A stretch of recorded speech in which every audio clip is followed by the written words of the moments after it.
MP Etela Rajender మాట్లాడుతున్నారు, live చూద్దాం. మాట్లాడుతున్నాడు, ఏం చేస్తున్నాడు?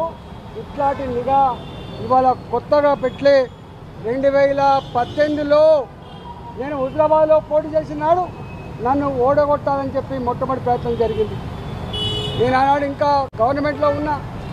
2021లో హుజరాబాద్ బై ఎలక్షన్స్ వస్తే 6 నెలల కాలం పాటు అక్కడ ఎన్నికల ప్రచారం జరిగితే పొద్దున్న సాయంత్రం నేను ఏ కార్యకర్తతో మాట్లాడుతున్నా, ఏ ప్రజలతో మాట్లాడుతున్నా, ఏం మాట్లాడుతున్నా ఇవన్నీ కూడా ట్యాప్ చేసి రాత్రి కల్లా వాళ్ళ ఇళ్ళలో పోయి బిడ్డాను ఈటల ల్యాండ్తో మాట్లాడినావు, ఇది మాట్లాడినావు, నువ్వు ఆయనకు కనుక సపోర్ట్ చేస్తే ఇగో నీకు నష్టం ఇది జరుగుతుంది, లేకపోతే నీకు ఇగో ప్రలోభ పెడతా అని చెప్పి డబ్బుల ఆశ చూపి, పదవుల ఆశ చూపి, అధికారంతో బెదిరించి ఇవాళ ఓడగొట్టేటువంటి దుర్మార్గమైన ప్రయత్నం చేసినట్టుగా ఇవాళ వందల ఎవిడెన్సెస్ ఇవాళ ఇక్కడ చూపించడం జరిగింది.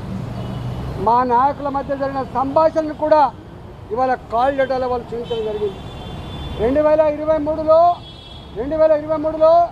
గజ్వేల్లో పోటీ చేసినప్పుడు కానీ, మళ్ళీ హుజరాబాద్లో పోటీ చేసినప్పుడు కానీ ఇదే దుర్మార్గమైనటువంటి పద్ధతి కొనసాగింది.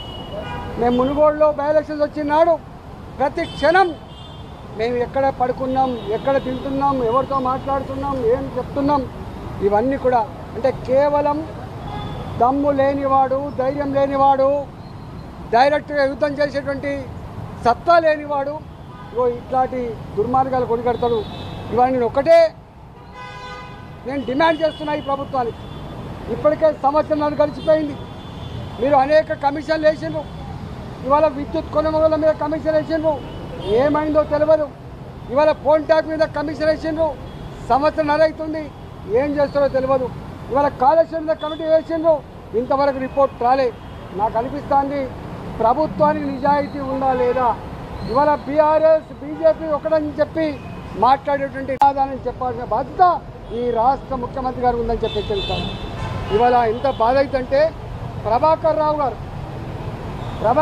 గారు డైరెక్ట్గా ఐపీఎస్ ఆఫీసర్ కాదు, ప్రభాకర్ రావు గారు ప్రమోట్గా ఐఏఎస్ కన్ఫర్డ్ అయ్యి ఇవాళ కేసీఆర్ తన సుట్టరికమా, తన చెప్తే పని నమ్మకంగా చేసేవాడా అంటే ఆఫీసర్లు చట్టానికి లోబడి పనిచేసే వాళ్ళు ఉండొద్దు, తన ఇష్టానికి లోబడి పనిచేసే వాళ్ళు ఉండాలని చెప్పి నిబంధనలకు విరుద్ధంగా ఎస్ఐబి అనేది ఒక బాధ్యతమైన సంస్థ, దానికి ప్రభాకర్ రావు గారిని మొట్టమొదటిగా నియమించారు. 2020లో అనుకుంటా ఆయన రిటైర్డ్ అయ్యిండు.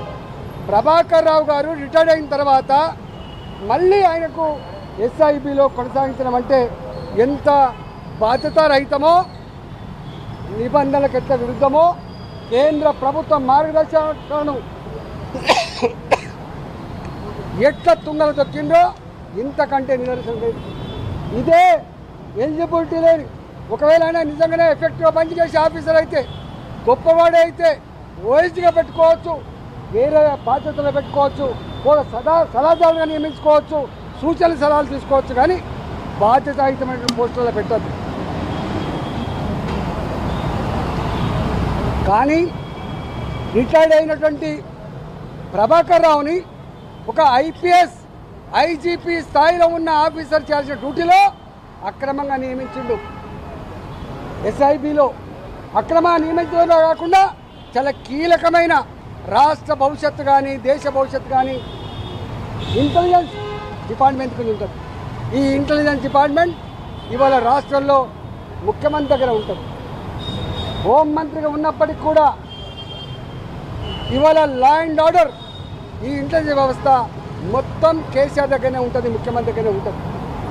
మరి ఆ ఇంటెలిజెన్స్ కూడా ప్రభాకర్ రావు గారినే ఇల్లీగల్గా, ఆయనకు ఎలిజిబిలిటీ లేకున్నా కూడా అంత కీలకమైన బాధ్యతలో 9 నెలల పాటు ఇంటెలిజెన్స్కి ఎస్ఐబికి వారు నియామకం కాబట్టి మొన్న వాళ్ళ ఇంటర్వ్యూ చూస్తూ ఉంటే ప్రణీత్ రావు గారు కావచ్చు, భుజంగరావు గారు కావచ్చు, లేదా రాధాకిషన్ రావు గారు కావచ్చు, ఇతరులు ఎవరు చెప్పినా పైన ఉన్న మా అధికారుల యొక్క ఆదేశాల మేరకే ఇవన్నీ కూడా చేసినామని చెప్తా ఉన్నారు. అంటే సమాచారాన్ని సేకరించారు. ఇవాళ సమాచారాన్ని అందించడమే కాకుండా వాళ్ళు ఆదేశిస్తే దాన్ని కాలబెట్టేటువంటి దుర్మార్గాలు కూడా ఉడగట్టమని చెప్తున్నారు. దాన్ని మొత్తం తీసుకుపోయి మురికి కాలంలో వేసినాం, మూసిలో వేసామని చెప్తా ఉన్నారు. స్వయంగా ప్రభాకర్ రావు గారు చెప్పిన మాట ఏంటంటే, నేను ఆదేశించినటువంటి వాళ్ళ ఫోన్ నంబర్లే కాకుండా ఇవాళ కింద ఉన్న వాళ్ళు ఇంతకుముందు చెప్పిన ప్రణితిరావు గారు కావచ్చు, భుజంగరావు గారు కావచ్చు, రాధా కిషన్ రావు గారు కావచ్చు, ప్రైవేట్లో ఉన్న శ్రావణ్ కుమార్ రావు గారు కావచ్చు, వీళ్ళందరూ వేరే ఫోన్లను కూడా ట్యాప్ చేసింది.